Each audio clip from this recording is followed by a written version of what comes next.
khi anh được một lần nói ra hết tất cả thay vì ngồi lặng im nghe em kể về anh ta mỗi đôi mắt lấp lánh. Đôi lúc em tránh ánh mắt của anh vì dường như lúc nào em cũng hiểu thấu lòng anh. Không thể ngắt lời càng không thể để dập lần nào được rơi, nên anh lùi bước về sau để thấy em rõ hơn, để có thể nhau từ xa âu yếm hơn. Cả một sống bóng chốc thu bé lại vừa bằng một cô gái, hay anh vẫn sẽ lặng lẽ kề bên dù không nắm tay nhưng đồng chung mãi mãi. Và từ ấy anh mất anh hồn nhiên đến là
chẳng một ai có thể cầm được trái tim khi tôi đang lỡ yêu rồi.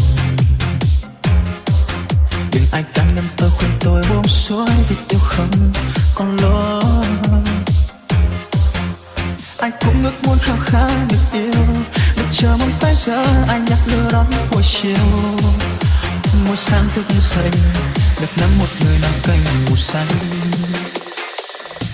nên anh lùi bước về sau để thấy em rõ hơn, để có thể ngắm em từ xa âu yếm hơn. Cả cuộc sống bóng chốc thu bé lại vừa bằng một cô gái, hay anh vẫn sẽ lặng lẽ kề bên dù không nắm tay nhưng đường chung mãi mãi.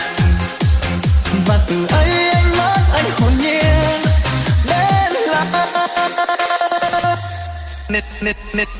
nên anh lùi bước về sau để thấy em rõ hơn, để có thể ngắm em từ xa âu yếm hơn. Cả cuộc sống bóng chốc thu bé lại vừa bằng một cô gái, hay anh vẫn sẽ lặng lẽ kề bên dù không nắm tay nhưng đường chung mãi mãi. Và từ đây anh mất anh hồn nhiên đến là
lòng vẫn mong rằng em mãi vui. Phương trời xa hãy quên tình ta.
Về đâu yêu dấu ngày xưa, gần bên anh sao em chẳng vui. Vậy thì thôi chia đôi mình hai lối, chỉ cần em hạnh phúc anh sẽ mỉm cười dù lòng anh đớn đau.